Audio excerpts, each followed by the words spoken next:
All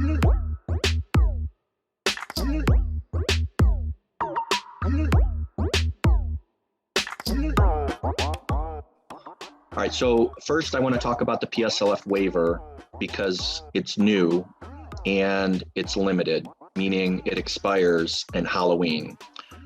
And this is another very significant change benefiting the borrower. Most importantly is if you've been on an FFEL payment plan or if you had Perkins loans, the payments that you made will now count towards public service loan forgiveness.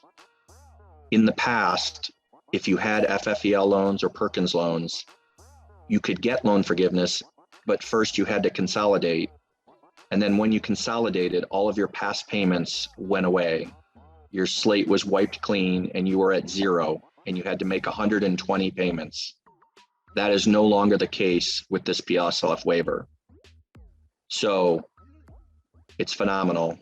It's something that a lot of people have asked for a long time, and it's here, but it's here for a limited time, only until Halloween. So what do you need to do to take advantage of this opportunity? Well, the first step is you have to consolidate. So if you have FFEL or Perkins loans, the very first thing you need to do is consolidate those into a direct loan.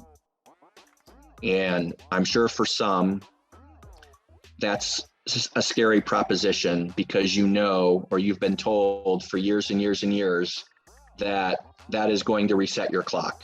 That is not the case. I can promise you that. I work with borrowers every day. This was announced on October 6th. We had 10 clients that we've been working with for over a year that got letters of loan forgiveness on November 10th of last year, literally 35 days after it was announced. Many of them hadn't even applied for forgiveness because they weren't at 120 payments because they didn't expect their FFEL loans to count. And suddenly they counted and they got loan forgiveness. But the reason they got loan forgiveness so fast is we'd already consolidated them.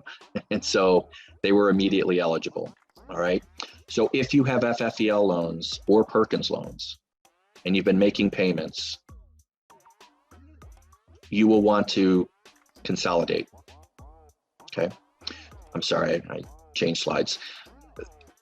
Once you consolidate, the second step is you need to certify your employment. So you may be familiar with the PSLF employment certification form. That's step 2. First consolidate, then certify your employment. I'm going to show you that form and I'm going to walk through that process with you in a couple slides.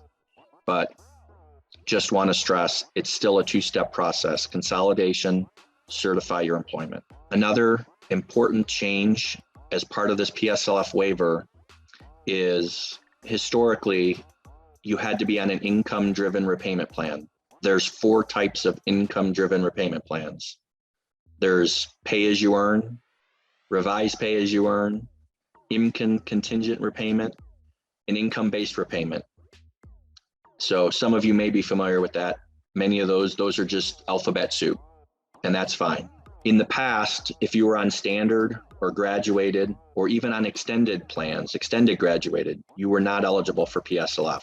But now with the PSLF waiver, you are eligible. Those payments count. You will want to have your employment certified. Many of you found out or were told past payments didn't count because you weren't on the right repayment plan. If you didn't certify the employment, you will want to certify the employment back as far as you can go to 2007, 2008, and these payments will now count, even though they were not an income-driven repayment plan. Again, very favorable to borrowers. And one other final change is that if you made an underpayment, meaning $1 short, 50 cents short, you did not get credit for PSLF. Likewise, unbelievably so, if you made an overpayment, so if your payment amount was $150.50 and you rounded up your payment and paid $151, you paid 50 cents too much, you would not get credit for PSLF because it was an overpayment. Crazy, crazy. All you were doing is reducing the amount of forgiveness. They still wouldn't give you credit. Now they are, okay? So again, these are both limited. All of this is limited. As far as we know, it's going to expire on October 31st. So time is important, but there's plenty of time. Okay, we have 10 months still to make this happen. Okay, again, to get the credit for these payments that you made that were on the wrong payment plan or were underpayments or overpayments, you need to make sure you certified your employment for any qualifying employment. We'll talk about what qualifying employment is in a few slides, okay? But these are significant changes. I cannot understate how or overstate how significant these changes are.